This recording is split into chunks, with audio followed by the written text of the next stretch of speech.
Alô, boa tarde a todos, boa tarde a todas, bem-vindos às nossas lives do Observatório que acontecem às quintas-feiras, às 17 horas. E é um momento em que a gente reafirma a nossa rede de observatórios, criamos um programa especialíssimo voltado a esse encontro dos observatórios em rede. E é por isso que todas as tardes de quinta-feira, às 17 horas, a gente se encontra aqui, sempre para discussão de temas muito importantes, temas que envolvem, não é, grandes questões e desafios planetários das cidades, especialmente das cidades, que envolvem governança, políticas públicas, enfim, tudo aquilo que diz respeito, não é, a nossa urgência em relação ao planeta e os seus grandes desafios. O tema de hoje é especialmente importante, porque hoje nós vamos falar, não é, sobre as tensões políticas mundiais e os desafios dessas tensões em relação ao Brasil. Pensar o Brasil num cenário internacional, pensar no Brasil que seja,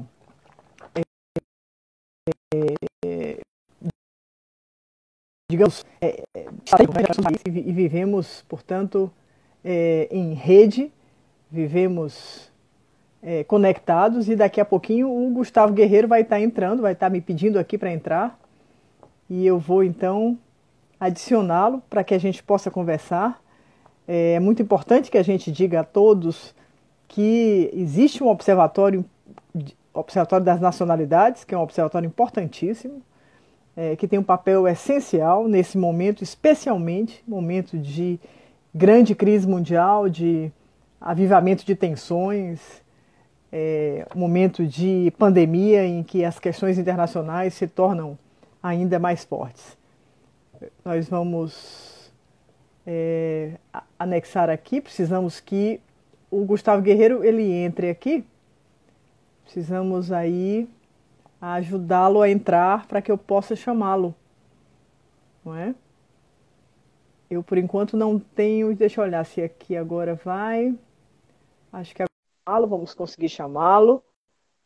Acho que o Gustavo vai entrar. E é muito bacana tê-lo hoje à tarde aqui. É um grande momento para nós. Estamos aguardando a conexão com o nosso convidado dessa tarde do Observatórios em Rede, dentro das nossas lives das 17 horas das quintas-feiras, em que discutimos temáticas importantes sobre as cidades, sobre o planeta, sobre o Brasil.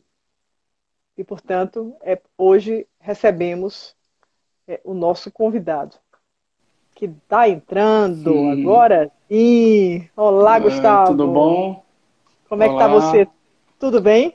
tudo bem? Prazer estar aqui, obrigado pelo convite. Imagina, é um prazer nosso. Eu estava aqui tentando um pouco já introduzir assim a sua chegada para os nossos convidados. As pessoas vão chegando devagarzinho, mas às quintas-feiras nós do Observatório de Fortaleza consideramos que especialmente nesse período da pandemia, que a nossa ação começa a ser cada vez mais remota, não é? Seria muito interessante a gente apresentar cada semana um novo observatório do Ceará, para que o nosso público perceba que os observatórios são hoje realidades importantíssimas, não é, Gustavo? Estratégicas no Sim, mundo, sim. estratégicas para a tomada de decisão dos governantes, importantíssimo nas universidades, como laboratórios de pesquisa, como espaços de observação das realidades, especialmente nas cidades, cidades que são cada vez tão difíceis. Mas hoje é bacana porque nós vamos falar, nós que somos o Observatório de Fortaleza, vamos pensar o planeta, né? Você está aqui para a gente ter uma conversa sobre, e acho muito importante a gente pensar nesse contexto de pandemia, sobre essas tensões políticas mundiais que colocam o Brasil, não é, certamente num lugar também muito difícil, especialmente no contexto, digamos assim, do governo brasileiro. Acho que há perdas imensas. Eu vou já te ouvir no sentido de pensarmos o que o Brasil já foi em termos de liderança. Nós temos um Instituto Rio Branco, que homenageia esse grande homem que foi o Barão do Rio Branco. Né? Nós somos um país que sempre teve uma visão multilateral em termos de diplomacia, um país que esteve presente na fundação de Israel, um país que defendeu a criação do Estado palestino, um país que sempre se colocou numa perspectiva de inclusão, né, geopolítica de pequenos países africanos, caribenhos. Avançamos muito nessa compreensão de que o Brasil teria um lugar para ocupar numa liderança planetária, e acho que temos. E por isso a importância aqui de falar do observatório das nacionalidades e dizer para as pessoas que estão aqui conosco que esse observatório tem tarefas dificílimas, não é? Tarefas muito desafiadoras, mas essenciais. A gente jamais vai entender, não é, a nossa cidade, as nossas questões locais, se a gente não entender que a gente vive no mundo de conexões globais, né? Tudo que acontece na nossa cidade, que acontece no nosso estado, no nosso país, tudo que acontece fora do nosso país também tem repercussão no nosso cotidiano. Essa é uma questão essencial para a gente entender que no mundo global essas conexões elas são imensas e que não podemos mais compreender o mundo somente numa perspectiva econômica ou numa perspectiva ambiental ou numa perspectiva social ou numa perspectiva política, não é? Todas essas perspectivas elas são complexas e devem ser exatamente religadas, não é? Os grandes eventos, os grandes fenômenos, é o caso da própria Covid-19, não é? Que é fruto de um processo absolutamente complexo, que envolve também e tem, digamos, conexões importantes com os próprios modelos de desenvolvimento pelos quais o planeta Terra também não é, avançou, nossos modelos econômicos que também foram e têm sido muito nocivos para as nossas questões ambientais. O Brasil, nesse momento, está sendo justamente, não é, cobrado, inclusive por grandes organizações internacionais, no sentido da sua ação junto à floresta amazônica, junto ao desmatamento, não é, aos maus tratos e ao abandono e o desamparo que se tem dado aí às nossas comunidades indígenas, um país com a riqueza, a diversidade cultural dos povos da floresta, um país que tem reservas fundamentais e essenciais para a nossa biodiversidade cultural, um país de comunidades quilombolas, um país que fala várias línguas. Às vezes a gente pensa que fala só português, mas o Brasil é um país que fala inúmeras línguas, é um país que tem uma riqueza, não é, que faz dele um celeiro, e tudo isso, de repente, parece ameaçado, não é? Professora, só um parêntese, só em línguas indígenas são 274 línguas indígenas. 274 línguas indígenas. Eu estou tão feliz, Gustavo, de você estar aqui, porque eu estou aqui só começando e quero lhe apresentar e começar a dizer aqui para quem está chegando, né, que esses números internacionais são muito importantes e são os observatórios, né, especificamente o Observatório das Nacionalidades, né, que são capazes de nos recolher essas informações para a gente entender o contexto do Brasil hoje num cenário internacional. Por exemplo, o primeiro aspecto aqui, só levantando alguns pontos, eu vou passar a palavra para você, né, em termos econômicos, em termos de recessão econômica, de crise econômica, em função da pandemia, né, as previsões, nós estamos num quadro praticamente da Grande Depressão da década de 30. Né? Quer dizer, temos aí uma situação de todo um planeta que foi realmente devastado por um vírus, e essa devastação causa várias e outras consequências, especialmente no que diz respeito às questões de natureza econômica, a produção de riqueza, o que vai nos colocar, certamente, e aí eu também vou querer ouvir você, já que vivemos num planeta de grande desigualdade econômica, a pandemia nos coloca com mais clareza o tamanho e a profundidade da nossa desigualdade. Né? Então temos aí esse primeiro cenário para a gente analisar. Depois, aspectos de natureza, digamos assim, ideológica. Né? Um planeta dividido em extremas direitas, né? E, digamos assim, e em esquerdas também, que algumas delas foram para também posições extremadas. Então, digamos que assim, o mundo de extremos, né, de radicalismos, isso tem várias consequências que são observadas pelos observatórios, não é, que tratam dos desafios globais. É o caso, por exemplo, não é, do Instituto de Estocolmo, não é, Instituto Internacional relativo aos estudos sobre a paz, mostrando que os gastos militares globais, não é, têm registrado um aumento, não é, cada vez mais importante. Isso é um dado que nos preocupa profundamente, né? Que nós estamos cada vez mais, digamos assim, investindo, né, em militarização e muito menos em saúde, e muito menos em educação, e muito menos em cultura, e muito menos em ciência e tecnologia. Então, um mundo que tem medo e que se militariza, um aspecto que também acho que merece ser colocado, né? Quando a gente fala dos extremos políticos, né, a gente está vendo aí o alinhamento do Brasil, que também eu sei que você vai comentar, com o presidente Donald Trump, com os Estados Unidos. O Brasil abandona a sua tradição multilateral e caminha para um diálogo muito perigoso com os Estados Unidos, dependendo nesse momento, inclusive, da reeleição do Trump, para realizar, digamos, alguma parceria com os Estados Unidos e com Israel, abandonando, portanto, toda a sua tradição diplomática, não é? Nesse momento, uma dependência imensa da China, uma escolha de um país que vive de commodities, que exporta commodities, que não avançou com produtos com valor agregado, e hoje sem dúvida, o maior exportador de soja. E o que é que isso significa para nós? Quer dizer, esse lugar de maior exportador, não é? Coloca realmente o Brasil sempre numa dependência grande desse mercado chinês e nos coloca diante de um cardápio muito pobre, né, de produtos aos quais a gente hoje associa o nosso produto interno bruto, não é? Em termos democráticos, acho que também o Brasil não conseguiu fazer a sua tarefa de casa, não é, Gustavo? Porque nós temos aí, digamos, uma tradição na América Latina, aqui especialmente, de países que viveram ditaduras muito graves, muito sérias. Alguns fizeram, digamos assim, a sua tarefa de levar ao tribunal e à justiça os produtores dessas ditaduras. E houve tribunais, houve condenações, é o caso do Chile, né, a própria Argentina, e o Brasil ficou no meio do caminho. Não é? Tão no meio do caminho que nesse momento há um presidente da República que diz que no Brasil não houve ditadura, não houve golpe, não houve nada disso. Essa é uma história enviesada contada por comunistas. Né?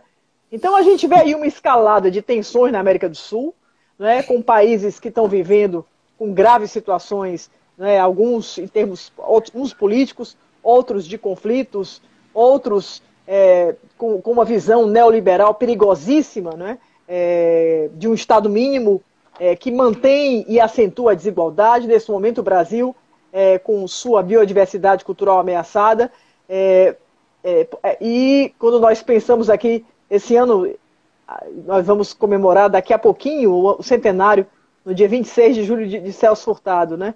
Celso foi o homem da CEPAL, o grande pensador, economista, mas também um grande diplomata brasileiro, né? Com o qual o Brasil se apresentava num contexto dos anos 70, do século passado, e o nome de Celso aparecia de vez em quando, junto com outros pensadores e intérpretes do Brasil, como candidatos a prêmio Nobel, não é? Saudade desses tempos, que nós tínhamos intelectuais, não é? Que pensavam a América Latina, que pensavam todos os elementos dessa desigualdade, de economias dependentes, não é? Celso tratou tudo isso na sua brilhante obra, digamos que Celso foi talvez o maior intelectual da segunda metade do século XX, e ele dizia como que a América Latina era uma região que tendia, né, em termos da sua própria escolha, dos seus próprios modelos econômicos e de todas as hegemonias, né, que estavam sobre a América Latina, a sermos países importadores de produtos, sem desenvolvimento endógeno, sempre ligados necessariamente a economias que digamos assim, nos exploraram desde os processos colonizatórios até os dias de hoje. Celso meio que prevê, não é, profético, não é?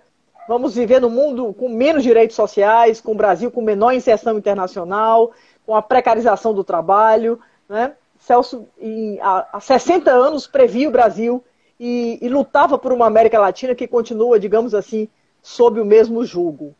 É nesse quadro, Gustavo, que eu queria apresentar você. Gustavo Guerreiro é doutorando em políticas públicas na Universidade Estadual do Ceará, é indigenista da Fundação Nacional do Índio. Eu estou tão feliz de poder ouvir você em relação à FUNAI e a todas as questões que hoje estão tão nos preocupando nessa visão que nós temos que ter, que é cosmogônica, não é? A importância que o Brasil tem exatamente pela sua diversidade e o perigo de nós estarmos a ameaçar essa diversidade em todos os sentidos que a palavra diversidade nos permite analisar, não é? Você é pesquisador do Observatório das Nacionalidades, não é? Editor do periódico científico Tensões Mundiais, é pesquisador filiado à Associação Brasileira de Estudos da Defesa, a ABED, diretor de pesquisa do Centro Brasileiro de Solidariedade aos Povos e Luta pela Paz, o SEBRA-Paz, dedica-se a estudos nas áreas de teoria da nação, colonialismo, decolonialismo, política indigenista, instituições militares, mudanças dos aparatos de defesa e relações internacionais. Olha, te receber aqui e receber o Observatório da Nacionalidade é uma honra para o Observatório de Fortaleza. Sinta-se bem-vindo.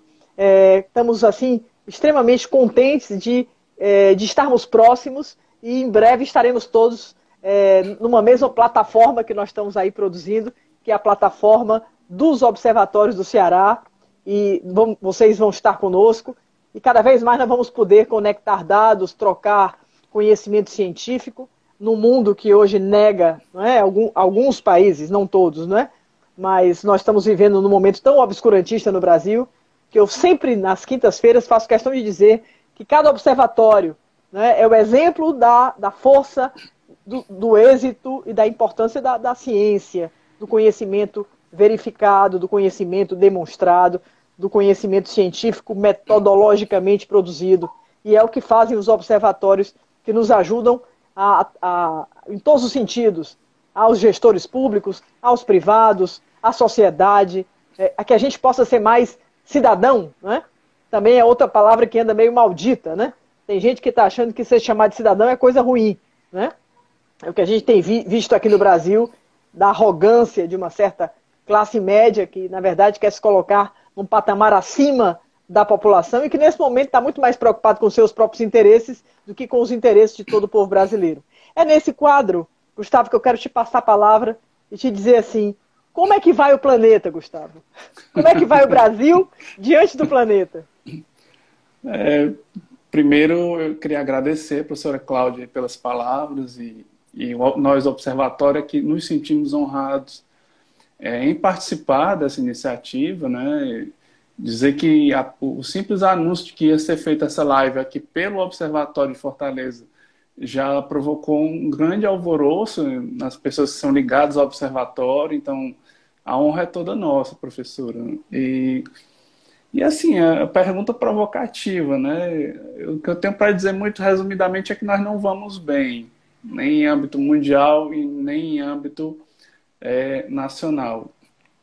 Quando me pediram para preparar essa fala traçando esse diagnóstico, é realmente um desafio muito grande. A gente precisaria de uns 5, 6 programas para falar tudo que a gente tem para falar aqui. Então, eu decidi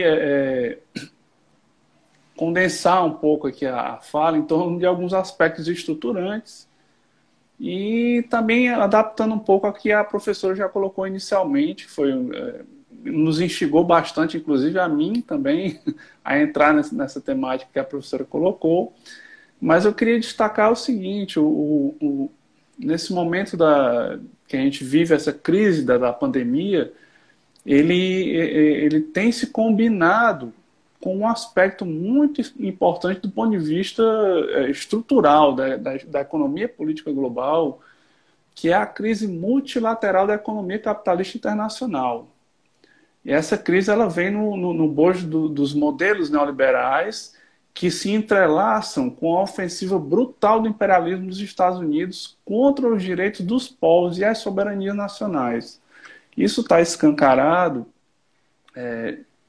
a partir do momento que a gente percebe em todo o planeta a dificuldade dos sistemas públicos de saúde maiormente nos Estados Unidos, né, o centro do capitalismo mundial, que não tem um sistema público de saúde como nós temos o nosso, ainda que cheio de problemas, o nosso SUS, e que bate aí recordes de contaminação e de mortes, e uma desgraça total. Ou seja, mostra, é um exemplo dramático que envolve a vida das pessoas, mas que envolve aí a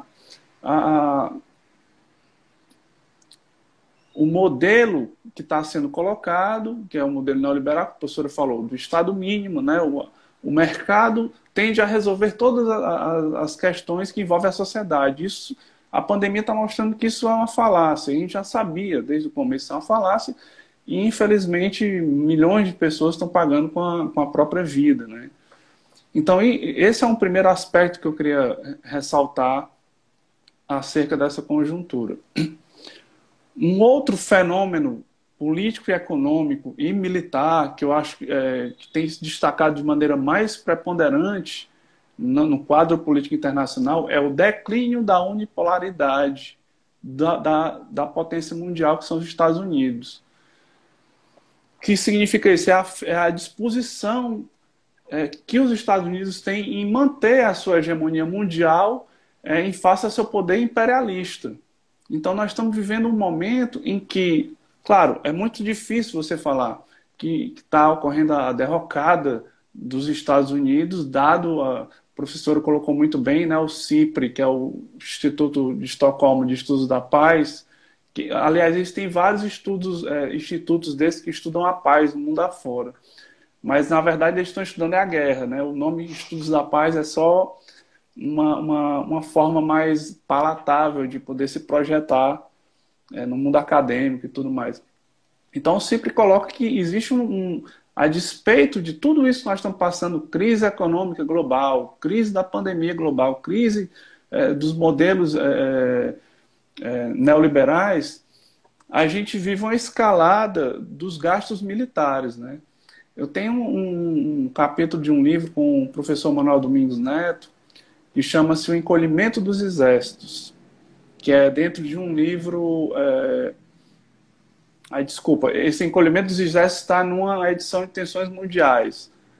Então, o que diz esse artigo é que existe uma tendência global de enxugamento dos exércitos, né? Ou seja, as Forças Armadas estão diminuindo seus efetivos militares, mas isso não quer dizer que não esteja havendo um acréscimo nos gastos militares e na letalidade desses gastos.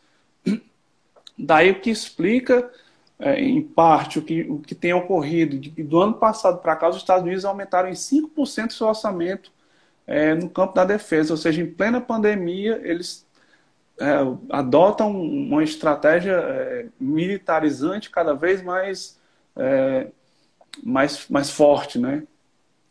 Então, assim, quando a gente vai falar em hegemonia, os Estados Unidos é hegemônico e tal, em âmbito mundial, a gente entende a hegemonia como a capacidade que um país tem de elaborar, de se fazer aceitar a sua visão de mundo e de se fazer ser aceito como o centro do poder.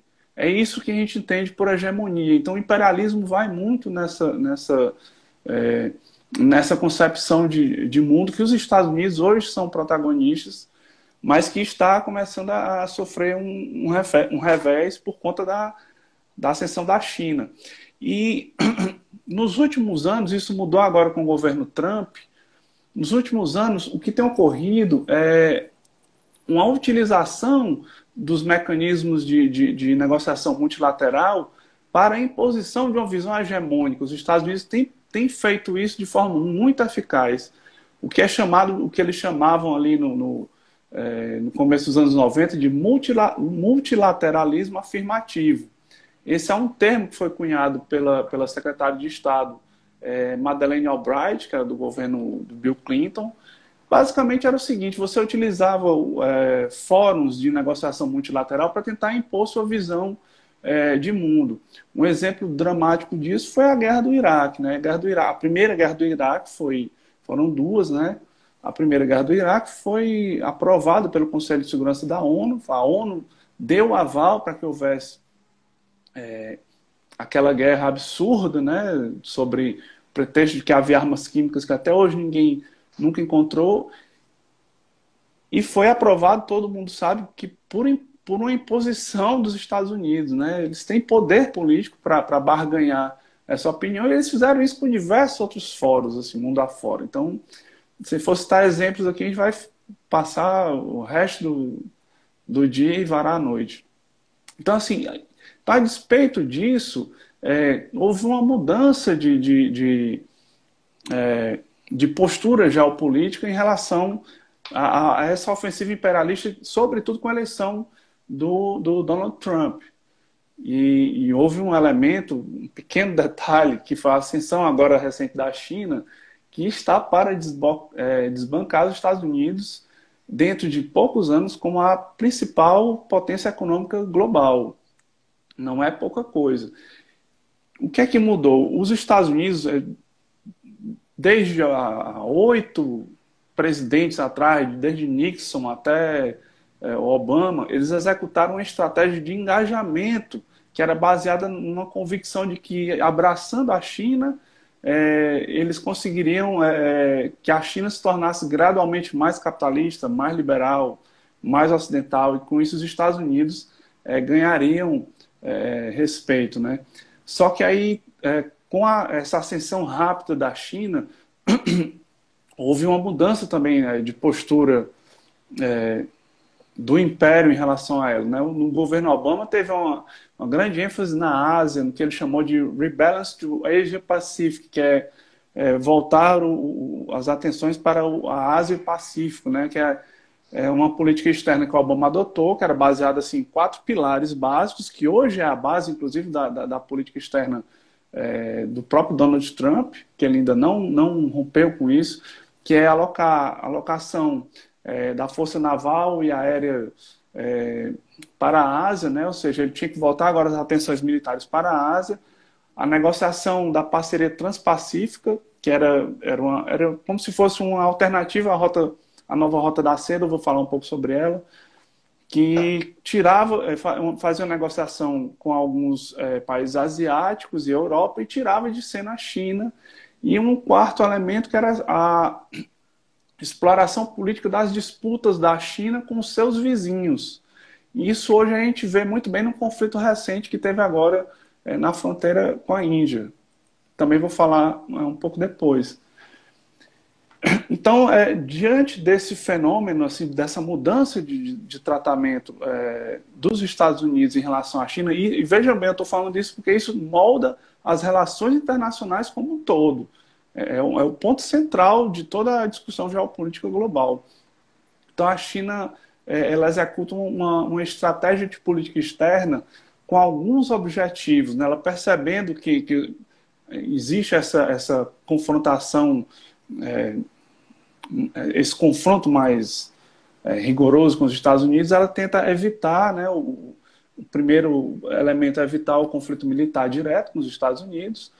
Depois a China procura assegurar fontes diversas de matérias-primas, ou seja, ela vai buscar em diversos mercados commodities, como a professora colocou no começo. A China é o maior consumidor de commodities do planeta. Ela tem um outro aspecto também na política externa, que é não interferir nos assuntos políticos e econômicos dos outros países, ou seja, é o contrário do que o Trump tem feito nos Estados Unidos. Porque o que é que tem acontecido? A leitura que nós fazemos é que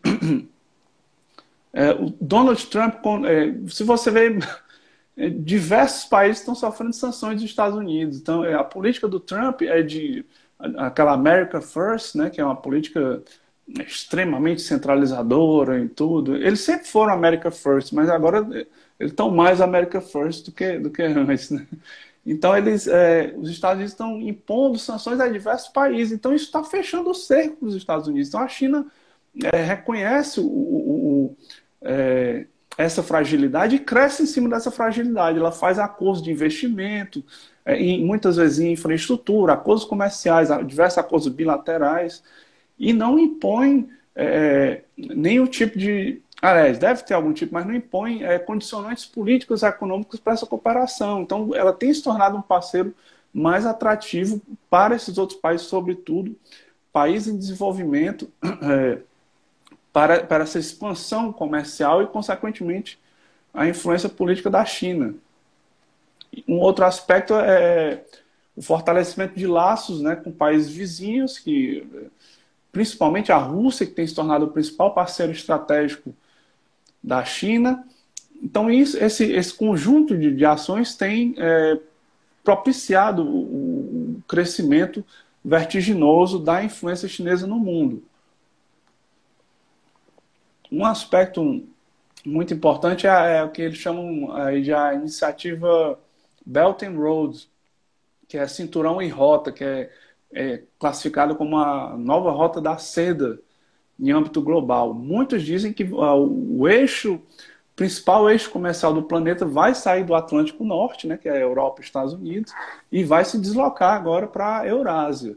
Ou seja, o eixo geopolítico e estratégico do mundo está voltando para isso que está se desenhando como uma nova rota da seda, que é de grande protagonismo chinês. E aí, dado assim, esse panorama estruturante inicial, você tem diversos fatos que têm caracterizado a nossa conjuntura global, muitos deles relacionados a esse declínio do poder unilateral dos Estados Unidos. Gustavo, a gente terá perdido, desculpa, você continua, a gente terá perdido a oportunidade de integrarmos, a partir dos BRICS, né, um outro lugar no cenário internacional, o Brasil? Professor, o Brasil ainda faz parte do BRICS, né? Agora não é mais um protagonista como era há um tempo atrás, né? O próprio golpe de 2014 contra a presidente Dilma, ele entra nesse cálculo do BRICS. A ideia é que você, tirando um governo que tinha uma diplomacia, na época era o slogan da diplomacia brasileira, altiva e ativa, você tirando um governo que tem esse viés, você elimina a possibilidade de compor esses blocos geopolíticos como o BRICS, né? É bom lembrar que o BRICS ele nasceu através de uma iniciativa do Brasil. O Brasil foi que constituiu o BRICS, mas antes disso o Brasil havia constituído o IBAS, né? Que o IBAS era um grupo de 3 países: Índia, Brasil e África do Sul, que tinha assim características em comuns de 3 grandes democracias multiculturais que tinham mesmos aspectos econômicos, e começaram a barganhar no âmbito do G20 uma série de acordos. O IBAS foi, inclusive, responsável por algumas reformulações de políticas do FMI, de financiamento do FMI.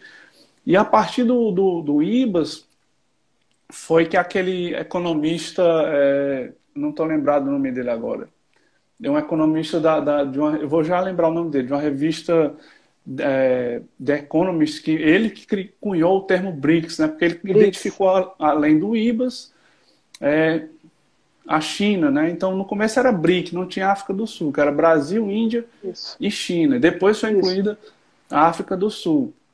Então, o BRICS ele tomou uma dimensão geoestratégica muito grande, que culminou aqui em Fortaleza, em 2014, com a criação do Banco do BRICS, ou seja, a primeira instituição financeira multilateral que não iria adotar o padrão dólar, que é o padrão vigente desde do pós-guerra. Então, isso é uma afronta inimaginável para o FMI, por exemplo. Então, estava se desenhando um aspecto geopolítico estratégico muito desfavorável à política imperialista e unilateral dos Estados Unidos. Então, isso precisaria ser barrado. Então, hoje o BRICS existe, ele existe formalmente. Agora, eu não sei também se com a ascensão da China, a ascensão muito rápida da China, se também ela, e até pelo posicionamento também do Brasil, se ela não está também muito empenhada mais em compor esse bloco dessa maneira, né? Mas... Ou seja, muito mais próximo da Rússia e muito mais pragmático com o Brasil, né? No caso aí, em Isso, termos aí exatamente. econômicos. Um outro agrupamento ao qual o Brasil também tinha uma liderança, digamos assim, emergente, interessante, era a ideia dos PALOPs, não é, Gustavo? A própria comunidade dos países de língua portuguesa, né? A Isso. CPLP, que foi criada, por acaso, no Brasil, não é? Pelo Zé Sarney, no Maranhão, não é? Um dia desse eu estava pesquisando um pouco sobre isso e pensando que coisa interessante, né? Que é uma ideia muito interessante, porque essa comunidade de língua portuguesa, ela tem muita coisa a trocar, não é? Ela deveria ter uma dinâmica muito maior. Mas nesse momento a gente é mesmo pária. A expressão tem sido usada é essa, né? Que o Brasil de repente sai de um lugar de ativista, isso que você está dizendo, né? De um país que tinha tudo que era uma liderança pelo seu tamanho, pela sua, digamos, continental na América do Sul, um país de língua portuguesa que aí logicamente, dá para a língua portuguesa um tamanho maior pelo nosso tamanho, de 210 milhões de habitantes, né? E porque tudo conosco é gigantesco, é um país, né, que tem um mercado interno imenso e que pode, evidentemente, sempre vai poder muita coisa pela sua dimensão, não é? E nesse caso também parece que essa relação dos palopes também meio que se... Tudo que é sólido desmancha no ar, também meio que apagou, não é? Professora, a comunidade também de língua portuguesa, né? Ela também estava inserida assim, havia outras iniciativas também, como a CPLP, né? Comunidade dos Países de Língua Portuguesa, também tinha acordos de comerciais, culturais, enfim, muito interessantes para o Brasil. Também tinha um acordo, diversos acordos com países africanos, né? Tinha diversas Sim, embaixadas em África que foram fechadas agora no governo desse que está aí, que eu isso. não quero falar o nome, Eu também procuro mas, não falar.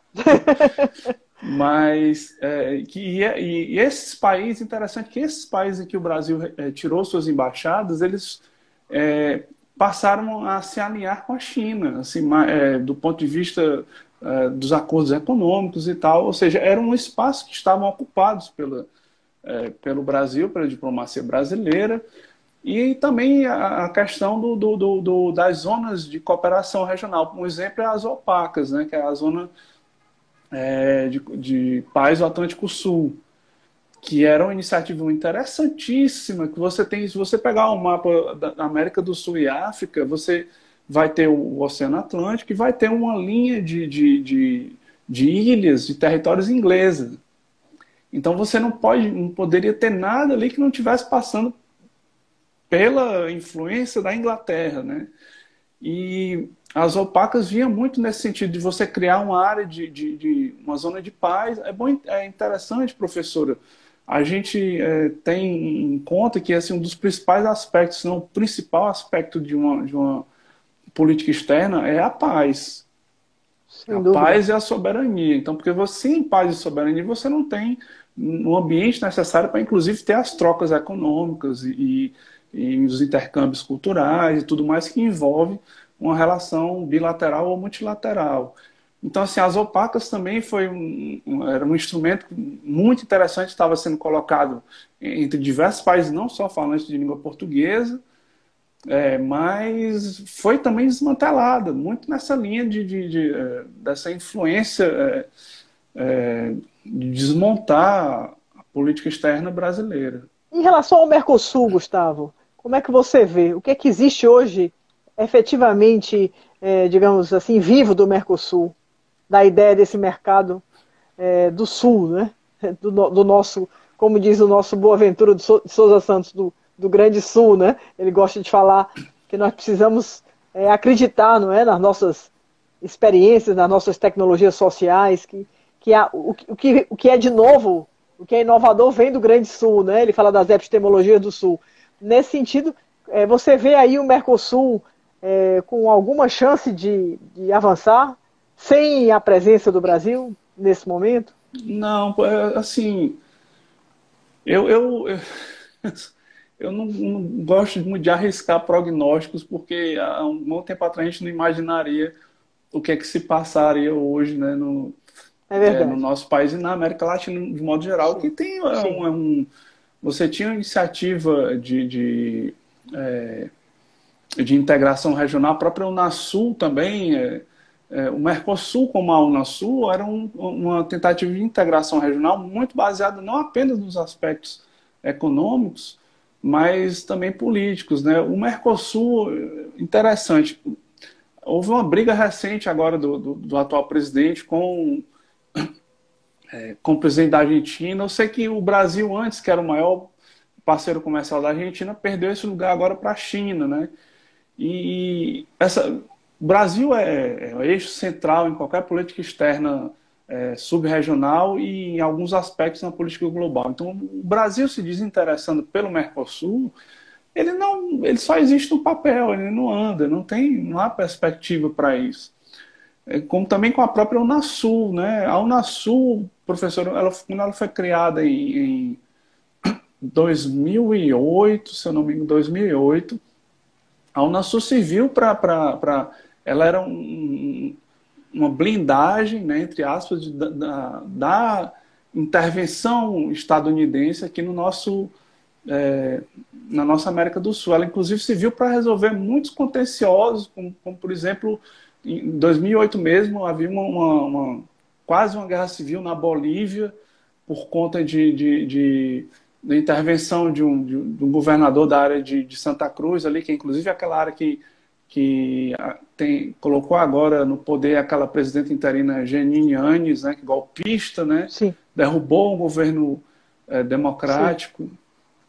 Então, em 2008 havia uma forte possibilidade de ter uma guerra civil na Bolívia. O conflito entre Colômbia e Venezuela também, houve algumas manobras militares, também com influência dos Estados Unidos, foi apaziguado pelos países da Unasul. Então, e é uma tentativa de integração regional que foi, inclusive, muito denunciada pela mídia brasileira, não só a mídia brasileira, a mídia é, essa mídia hegemônica de diversos países como um desenho bolivariano, porque Hugo Chávez deu aquele nome de Unasul. Hugo Chávez só deu o nome. Você tinha outros presidentes que nem eram de esquerda que compunham a Unasul. Então, a gente está vivendo um momento, assim, não só isso serve para o Mercosul, mas também serve para a Unasul, serve para a própria CELAC, que é a comunidade de estados latino-americanos e caribenhos, a qual o Brasil se retirou no ano passado.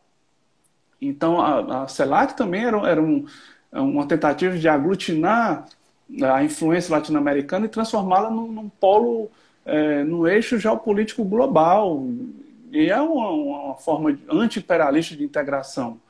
Que Então, ela também lamentável, quer dizer que nós saímos também da CELAC, não é isso? saímos da CELAC também. Saímos da CELAC por conta dessa política extremamente ideologizada desse presidente que está destruindo a nossa política externa, né?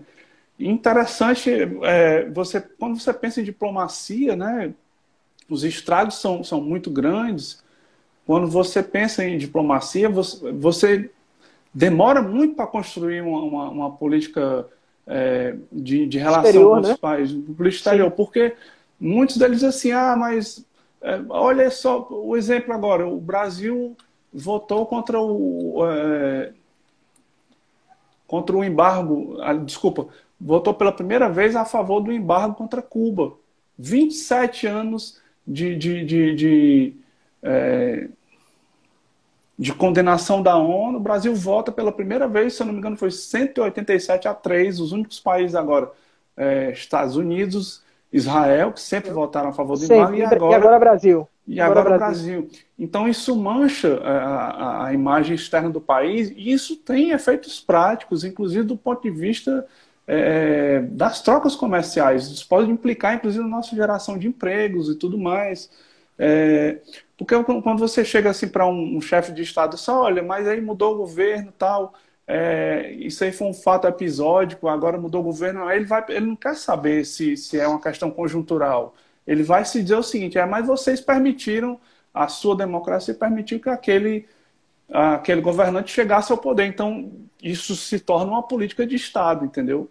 a possibilidade de você pender para Sim. uma extrema-direita ou até para um lado anti-direitos humanos, para as relações internacionais, se torna uma alternativa estrutural daquele país. Sem Então, dúvida. daí a dificuldade de você manter, reconstruir as relações internacionais. Gustavo, você acha que, agora a gente pensando aqui, o Observatório da Nacionalidade, pensando assim, a força, a efetividade hoje da ONU e dos grandes braços da ONU, se a gente pensar aqui, talvez agora o brasileiro tenha ouvido, todo dia ouve falar na OMS, ele não conhecia até um dia desses, né? A Organização Mundial da Saúde, agora ele, todo dia de noite ele vê na TV, não é?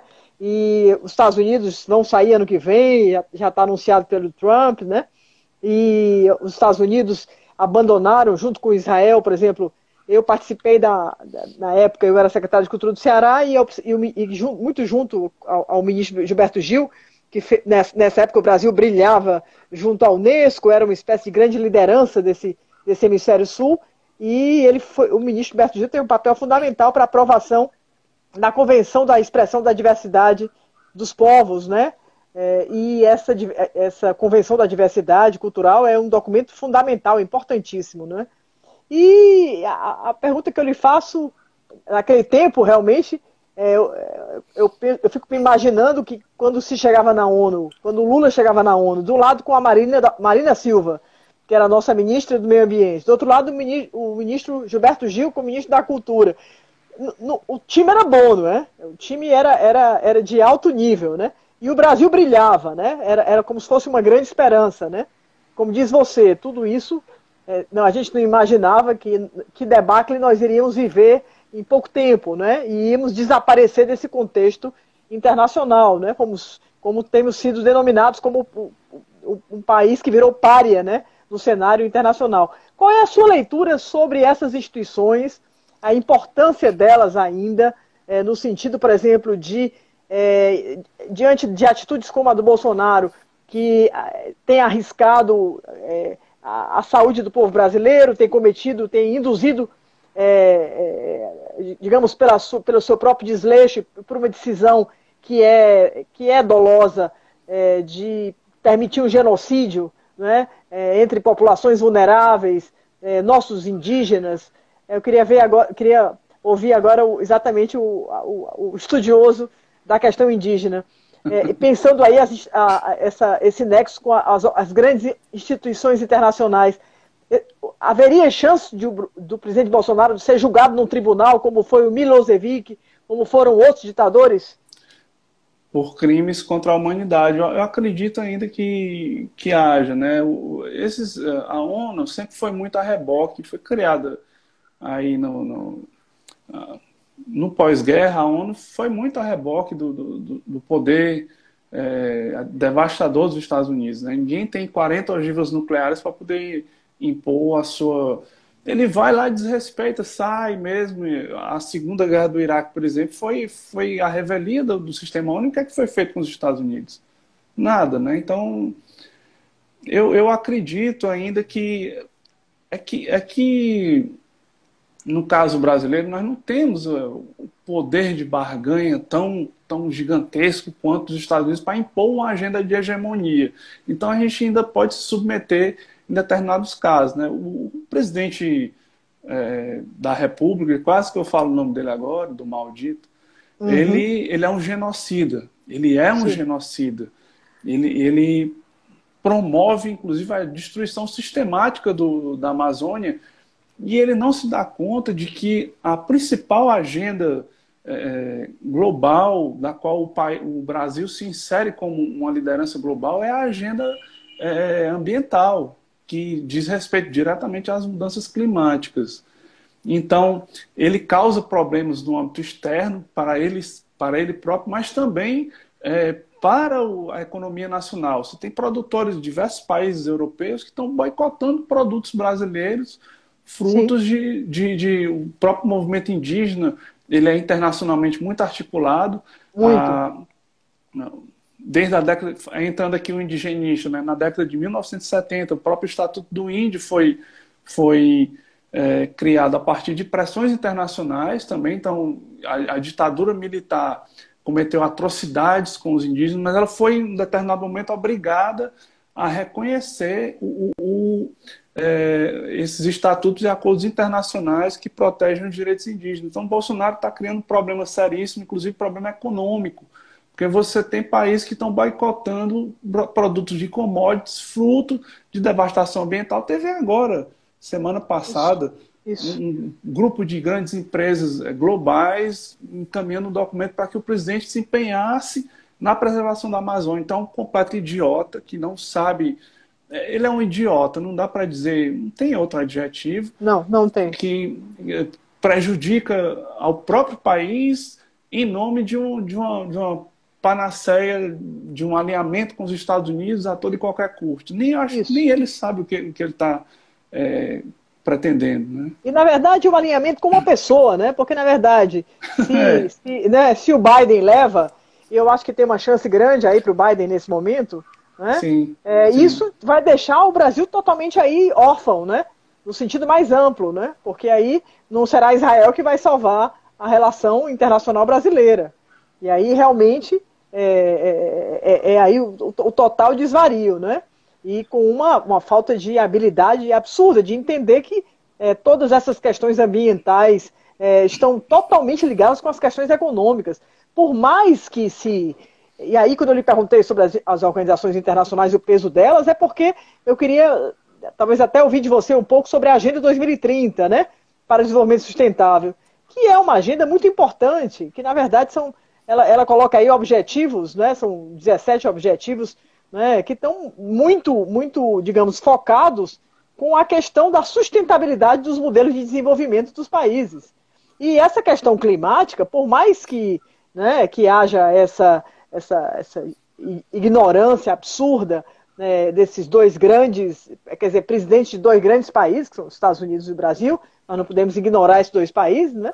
A gente percebe que o mundo hoje tem muito maior consciência sobre a questão, digamos, ambiental, embora essa consciência ainda não tenha se revertido, não é, em ações que sejam coerentes, não é, com, digamos assim, com essa salvação do planeta. A China é um país absolutamente insustentável também no seu modelo de desenvolvimento. Qual é a sua leitura sobre a Agenda 2030, os ODS e a situação do Brasil, da América Latina nesse contexto?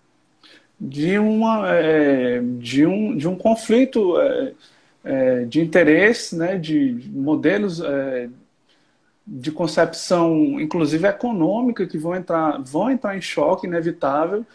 E aquela história, a Agenda 2030, ela prevê uma série de medidas que impactam nas economias, nos modelos econômicos seguidos agora.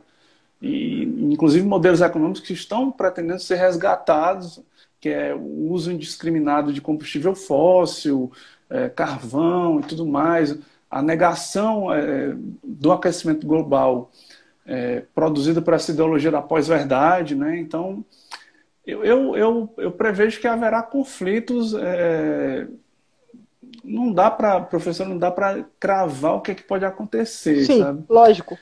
Mas vai a gente está falando aqui de tendências, né? Eu acho que os observatórios sempre falam de tendências. Eu queria até, como nós estamos caminhando para o final, Gustavo, que você aí nessa sua leitura das tendências, dos cenários, né? Que é uma das coisas que os observatórios produzem, são dados confiáveis para que gestores possam, tendo diagnósticos, né? Que eles possam produzir cenários e escolher caminhos, né? É o que a gente deseja para Fortaleza, é o que a gente deseja para o Ceará, o que a gente espera que um dia o Brasil passe a ter novamente um presidente adequado, né, à responsabilidade que é ser presidente de um país da dimensão do Brasil, não é? Mas o quadro da pandemia, para a gente terminar com essa reflexão, esse vírusinho tão invisível, não é? Que pegou o avião, chegou aqui por meio dos nossos brasileiros endinheirados, são aqueles que viajam e que vão de férias e que trouxeram vírus, porque vivemos isso no mundo global, os hubs de aviação estão aí, os aviões vão para cima e vão para baixo, e de repente Isso tá nos colocando, né, já estamos indo para 70 mil mortos, os números são todos subnotificados. Qual é a sua leitura sobre a pandemia nessa perspectiva internacional, das relações internacionais? Os países vão se fechar? A visão será mais nacionalista? Você tem 3 minutos, Gustavo, 4 minutos. Eu acho que essa solidariedade ocasional que se coloca, ela vai se dissolver muito rapidamente na medida em que se encontrarem uma vacina, né, para a pandemia. Países como os Estados Unidos, que captam, né, roubam equipamentos de segurança de outros países, vão continuar sendo centralizadores. Cuba tem um outro aspecto, que é a solidariedade internacional, tem brigadas de médicos exportadas para 23 países, então, que está sendo indicada, inclusive, para o Prêmio Nobel da Paz. O Nobel, por Justiça?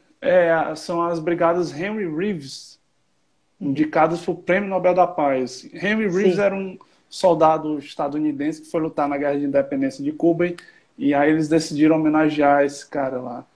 Sim. Mas eu não vejo mudança no panorama mundial por conta da pandemia, não, viu? Não vejo. É uma coisa eventual que vai se dissolver ou se agravar muito rapidamente na medida em que as coisas forem normalizando, entre aspas. Ou seja, os nacionalismos continuarão, não é? A gente não falou sobre fluxos migratórios e a questão da imigração, mas é um outro problema muito interessante, não é? Que diz respeito às relações internacionais, não é? Quer dizer, essa reação do mundo capitalista de não permitir fluxos migratórios tão importantes para todos os processos, né? O Brasil é um país que sempre recebeu imigrantes, nós somos o que somos graças aos imigrantes, né? Esses fluxos migratórios fizeram da Europa também o que a Europa é. Os Estados Unidos também nasceram de imigrantes, né?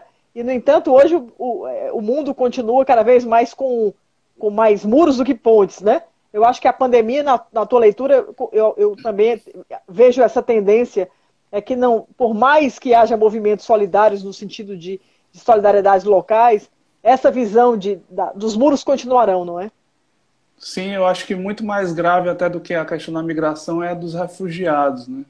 Sim. E nós vivemos crises de refugiados como nunca vivemos na história moderna, então isso é um drama também que não tem nem como descrever.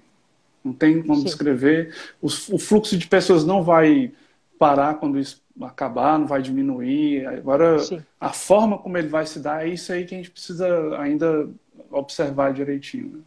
Com certeza. Gustavo, queria agradecer a você, dizer que o Observatório das Nacionalidades é uma rede multidisciplinar de pesquisas dedicada aos estudos teóricos e empíricos acerca da formação das comunidades nacionais, que congrega inúmeros pesquisadores de diversas instituições acadêmicas brasileiras e estrangeiras.